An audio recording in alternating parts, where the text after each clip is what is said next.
अब है question number 12। A shopkeeper buy an article from a manufacturer for ₹12,000 and marks up its price by 25%. The shopkeeper gives a discount of 10% on the marked price and he gives a further off-season discount of 5% on the balance to a customer of TV. If the sales are intra-state and the rate of GST 12%, find number one. सब सारे के सारे जो tax है वो under GST के under में निकालने हैं। तो the price inclusive of tax under the GST which the consumer pay for the TV, the amount of tax under the GST paid by the shopkeeper to the state government और the amount of tax under GST receive by the central government. ये तीन question निकालने हैं हमको।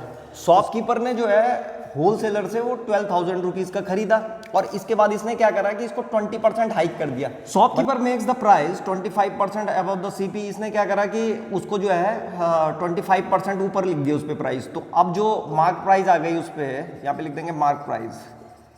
Mark price हो गई है अब 25% अबव, यानी कि इसने 125% कर दिया उसको। तो 125% ऑफ 12,000 इतना हो गया अब ये। तो इसको सॉल्व कर देंगे, ये आ जाएगा is equal to 125/100 multiplied by 12,000। तो 2 0 से 2 0 कैंसिल हो जाएंगे और ये 125 की मल्टीप्लाई 120 से कर देंगे तो मल्टीप्लाई करके आ जाएगा ये 15,000। तो इसका मतलब उसने जो है उस पर मार्क प्राइस डाल दी 15,000 और फिर उसने कस्टमर को दिखाने के लिए क्या करा कि डिस्काउंट दिए।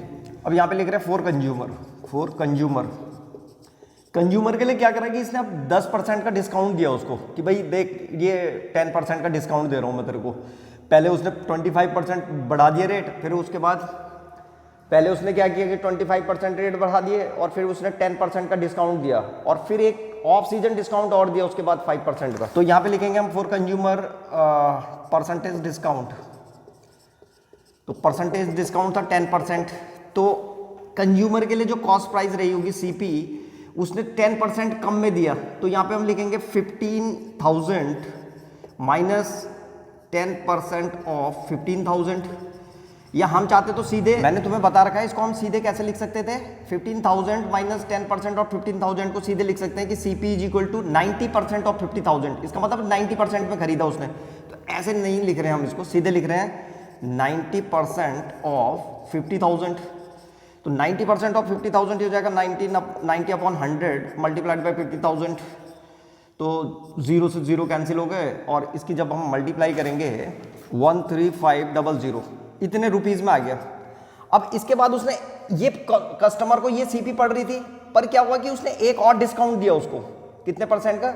5% का। Shopkeeper gives further off season discount of 5%। तो अब 5% का इसमें फिर से उसने एक और डिस्काउंट दिया। तो नाउ सीपी अब कितनी हो गई सीपी? तो 5% और कम करो। तो 5% और कम करेंगे कि इसका मतलब 95% में खरीदा उसने, इसका 95% 1350 का। तो यहाँ पे लिख देंगे 95% ऑफ 1350 और 0।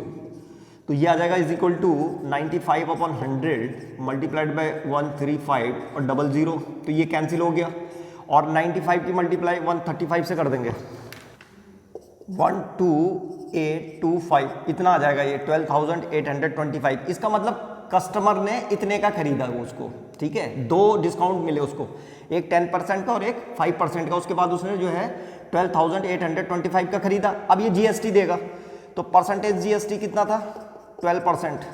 तो अब इस पे जीएसटी लगा रहे हैं हम, तो जो मतलब कस्टमर ने दिया होगा जो जीएसटी, तो 12% इसका जीएसटी लगा रहा हूँ मैं। तो ये आ जाएगा हमारे पास GST is equal to 12% of 12825। तो इसका जो 12% आएगा ये आ जाएगा 12/100 मल्टीप्लाइड बाई 12825 और इसको सॉल्व करेंगे ये आ जाएगा 1539। तो ये जीएसटी आ गया जो किसने करा? कंज्यूमर ने जो पे करा। तो ये जो है शॉपकीपर के लिए, यहाँ पे ये जो शॉपकीपर है इसके लिए जो है ये कौन सा जीएसटी है? Output GST. ये आउटपुट जीएसटी भी होता है।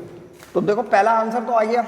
इसमें लिखा हुआ था कि the price inclusive of tax which the consumer pay for the TV. तो कंज्यूमर ने कितना दिया? तो कंज्यूमर ने जो पैसे दिए वो इतना और प्लस इतना जीएसटी दिया ना उसने। तो ये आ जाएगा हमारे पास इज इक्वल टू यहाँ पे लिखेंगे the price inclusive of tax which the consumer pay for the TV is equal to 12825 और प्लस टैक्स कितना दे रखा है इसने 1539, तो 1539 इन दोनों को ऐड कर दो तो ये आ जाएगा 14364 ऐड करके, तो इतने रुपए उसने दिए उसको। अब दूसरा निकालना था हमने कि the amount of tax paid by the shopkeeper to the state government.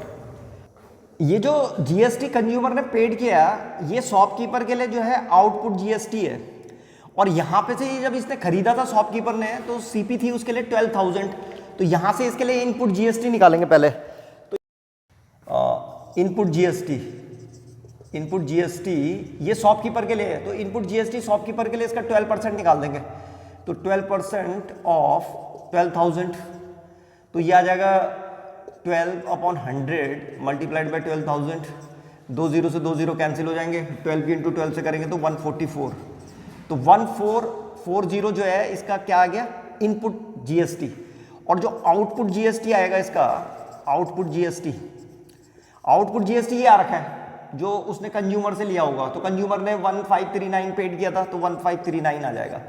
तो नेट जीएसटी जो शॉपकीपर ने दिया वो निकालते हैं, तो नेट जीएसटी आएगा जो नेट जीएसटी आ जाएगा output GST minus input GST, तो 1539 माइनस 1440, तो इसको जब सॉल्व करेंगे तो ये आ जाएगा 99।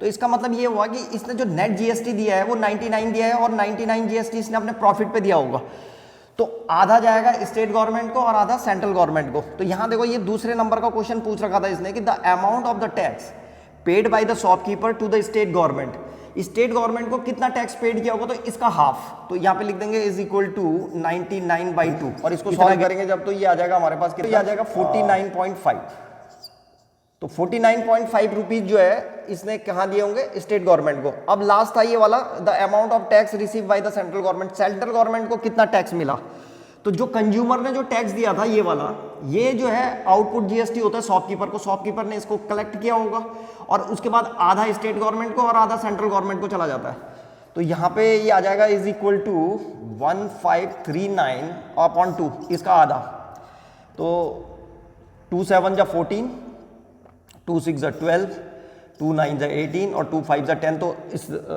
The amount of the tax receive by the central government rupees 769.5 इतना चला गया होगा। देखो इन दो क्वेश्चनों में कंफ्यूज मत होना, ये लिखा हुआ था कि the amount of tax paid by the shopkeeper to the state government, कि शॉपकीपर ने कितना दिया, केवल शॉपकीपर ही शॉपकीपर के लिए पूछ रखा था, और ये जो है जो अमाउंट ऑफ टैक्स आ रखा है पर्टिकुलर आर्टिकल था उस पे कुल कितना कलेक्ट हुआ जो जीएसटी, उससे सेंट्रल गवर्नमेंट को कितना गया, तो वो ये है 769.5, तो ये दो अलग अलग चीजें हैं।